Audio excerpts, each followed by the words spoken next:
Some of the highlights, folks, from the Epstein files involve the Bannon interview, and there's a plane, a very loud plane, flying directly over my house. I'm about to get slimed out by Israel. I'm sorry, guys. This is just, they heard me. I was starting my story about the Bannon interview. Folks, no matter how much you know about the esoteric world, the occult, fractionalized banking, or the non-physical world, I want to let you know. Epstein had a deep understanding of these sorts of things because I think it was his responsibility to. If you're not aware, he was sleuzing it up with thinkers, with like the MIT folks, the people who are into metaphysics, the people who are into, let's just say maybe this table in front of us is the physical world. You listening to this are the physical world. I, the body, producing this noise is the physical world, but whatever exists beyond our key understandings, you touch the table in front of you, you touch anything that's in front of you, your phone you're listening to this on, the TV or whatever, that is the physical, it's the real, it's the what's there in time. This guy was interested in what quarks were up to, he was interested in what is beyond the constraints of the world that we understand just from observing it. Listen, the Steve Bannon interview, it provided like this chilling glimpse into his mind, and I really was interested in it because I love getting to know someone's personal philosophy. He has a worldview that it's a lot more than finance. People said, oh, he's a finance guy. He's just into the money factors. That's not just it here. He was into the metaphysical aspects of this world. He said that he was a practitioner of higher science. This was one of the words that he used. It's a science that's treating the human soul and the laws of nature as variables that can be manipulated. If you don't know, this is leaning into the direction of magic with a K. It's like we are leaning into the idea that there are symbols, there are rituals you can engage in. There are certain things that you as a person can do to infringe and put your will onto whatever makes our universe operate the way it does. So, this interview is from 2019. It was with Steve Bannon. If you don't know him, whatever, I don't have time to explain. Breitbart Media, a lot of things. He made a start. There was like a lot of moments where you can tell Bannon is just trying to go on about his populist bullshit. He's trying to be like, for the little guy who hasn't had a check in a couple months, a guy hasn't had a pay raise. And it's like, Epstein is not interested in what the little guy is up to. He's interested in what the movers of our world are up to. So he talks about, he refers to the human soul as dark matter of the brain. He's arguing that while science can measure the physical body, it fails to explain the miracle of consciousness. He sort of describes consciousness as this intangible attraction between people. He's always referencing a lot of physicists like Schrodinger. He's suggesting that he's viewing life not as a biological certainty. He's viewing it as like this complex system of intelligences. You and me are what he refers to as intelligences. These things that are able to perceive things around them. They're able to decode, they're able to rank things, they're ultimately able to engineer things around them. He thinks that not only can these intelligences do these things, they are able also to be decoded, ranked, engineered by other consciousnesses, other intelligences. He's got this weird obsession with transhumanism and eugenics. The files also are confirming that Epstein, he didn't just want to live forever. He was like into the idea of hierarchical, non-physical worlds that exist where certain individuals, they can possess innate superiority. He funded projects like the Santa Fe Institute. It's basically to mathematize, unexplainable phenomena. He reportedly explored the idea of seeding the human race with his own DNA at the New Mexico ranch. We've covered this before. He viewed this really not as like a crime or anything. He said that this was his evolutionary duty, very curiously. Bannon directly questioned him on whether he was the devil himself. That moment went very, very viral, as you already know. It was like a cryptic remark that obviously was just made. He did it maybe for a Twitter moment. He didn't know that this would be revealed in the files 6 or so years later.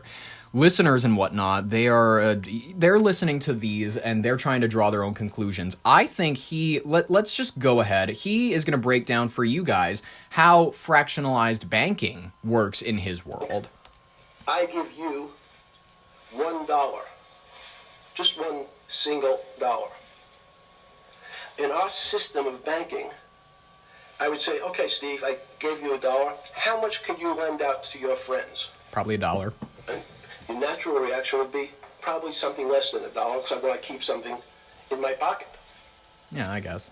The way our system works is if you as a bank are holding my dollar, you can lend out an additional $8 or $9. Damn. No, it's impossible. I only have $1, Jeffrey. We have something called fractionalized reserves. Which is, if you have one, you can lend out 9. That's the way our system works. And so not only do world leaders not understand banking, but the man on the street, my father worked in the park department, it would be beyond his imagination that people could lend out more money than they actually had in their pocket. Next question. Banks are able to do that, is what he's saying. Banks are able to lend out more than they have in their pocket because they have certain guarantees on their money. He's, that was a taste of his intellect around the money, the numbers. When it comes to the money and the numbers, he wasn't always talking about that in these interviews. He also changes shirts, I will say that. There are two very distinct interviews, one where he's wearing this white shirt, another one where he's wearing a black collared shirt. I'm going to be referring to both interviews because why not? He had these kind of views on everybody being smart in their own way. Here we're going to play a clip from that. In fact, I think that mathematics, it's not the end of science. Every year someone says it's the end of, we can't discover everything. There's lots to discover with a relationship to the physical world, but we know a lot already. In respect to the unexplainable world, we almost know nothing. Women, again, sense it. And instead of Larry Summers, I won't digress too much, but Howard Gardner early on said, there's not one form of intelligence. It's not mathematical intelligence. There's emotional intelligence. There's kinesthetic intelligence. You know, there's this argument that I reject that black people are less intelligent than white people. It's not true. We know, for example, that if I was in the forest and I had to run from the lion or figure out a way not to be eaten, and my competition is a local African, I'm the one who's getting eaten because they have the intelligence to deal with their local environment. Well, yeah. So it's just different. It's not better, it's not worse, but there's many differences amongst different types of people. And so people have different intelligences, and they excel in some intelligences usually, and less so in others. For sure. He's also saying that we have investing tools that could help us determine how the physical world works around us. He is talking a lot here in the about the Santa Fe Institute that he's invested in. Came up with the term quark. Quark. Q-U-A-R-K. He picked it out of an old poem, the word quark. But it was something, it was mysterious. So they were starting to understand in the 90s that in our world of the physical world, there was things that were just unexplainable. They called it strange things. You gave it a name. You gave it some characteristics. You called it had charm. It was one of the terms. It had a charm. It had a flavor. It had a color. But no one, Mr. Bannon, understood what it was. Just like the financial system. And you wanted to investigate that? I wanted to see if we could build tools so others smarter than me could help investigate it. And that was the beginning of your concept of the Santa Fe Institute? Yes. And Santa Fe Institute was founded to do study in this type of... Can these areas of strange things be described by some form of mathematics? He was obsessed with categorizing, if you're not aware. This is sort of like his idea that everything can be broken down to a mathematics. Whether or not you call it mental geomagnetism, whatever you want to refer to it as, he thought that humans carried... Now, I don't know if you can call it an aura or a soul. He refers to it in many different aspects, but he's trying to say that we know very little about our physical world, and he was talking with his buddies about categorizing it, measuring it, dimensions of consciousness. If you're not aware of any of these sorts of things, this gets into astral projection. It gets into the idea that your consciousness is not just your brain sending signals to anything. It is something that exists in a dimension grander than what we're able to perceive right in front of us with our eyes. It's something that we could call akin to religion. It's something, whatever. He explains it better in his own words, as I've said before. Isaac Newton says, this is really weird. If I want to push a ball on the table, I have to touch it. Maybe I have to blow on it. but I actually have to push one side of the ball or the book to move that side. I'm pushing here, and obviously this thing is what appears to us humans to be solid, so it moves as one thing. But the only way to get something to move was to touch it or put a force against it. Okay, seems to make sense. Everybody has that experience. You know, I want to lift a glass, I lift it. If I want to push a ball, I push it. If I want to pull a ball, I pull it.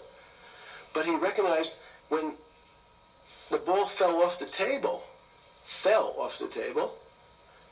it went in a different direction. How's that possible? Nobody pushed the ball down. And he says, this is crazy. Why did the ball go down? I didn't push it. I just let it go. So someone's pushing the ball, because I know that I am confident that the only thing that gets something to move is with a force that pushes. So there's a force that's pushing the ball down. In fact, he called it gravity. He measured how fast it was pulled, but never was able to explain why it happened. Mm-hmm. How is it? What is gravity? It's this. Everybody says, well, why did the ball fall to the ground? Because gravity took it. But what's gravity? That's, as Feynman would say, that's the name of the thing. We have no idea what it is. He was interested in the, like, whatever. The thoughts that you would be called stupid or like, obnoxious for bringing up at a dinner party. This is horrific. By the way, do not take any advice on conversation from these interviews. You will sound like a just babbling whatever. Like you'll talk yourself in circles. People will go, you're talking about things that we can see that we can't really see, that and no one is going to be interested in talking about these with you. Epstein is he's not an oracle for conversation. I'm saying that he is an oracle for what the people that he was clearly hanging out with are talking about. I'm not saying that I'm interested in metaphysics. I'm saying Adam Sandler might be interested in metaphysics. I'm sorry, it's just true. The audience that's watching this, the little guys, they go bankrupt all the time and nobody gives a shit. You know why? They're a little guy. But when long-term capital management goes bankrupt, or Bear Stearns goes bankrupt, or Lehman Brothers goes bankrupt, people care because it's an unfair characterization. Why do you say that? Because again, it's the complexity of the situation. If you think about you have a complex system. You have your body. Now, in fact, the little guy is my finger. This is... Bear Stearns is your heart. That's correct. The banking system is my heart. The system, I can't risk my because remember, it's not only my... You haven't been able to name... Hang on. You haven't... Hang on. No, hang on. I was trying to hang... I want to see if the hang on... No. You haven't been able... You're not good enough yet. You're like junior wizard trying to do it. You haven't... Yes. I say, since we can't name another guy that's as good as you, there may be a couple out there. You're not bragging. You're humble. It had to be sometime. Please tell me there was some time before you went to jail and basically got cut off from daily information in the summer of 2008. God, he has nowhere to go with this. I'm sorry. He's just like, you fucked up your life. You should really think about how much you've done.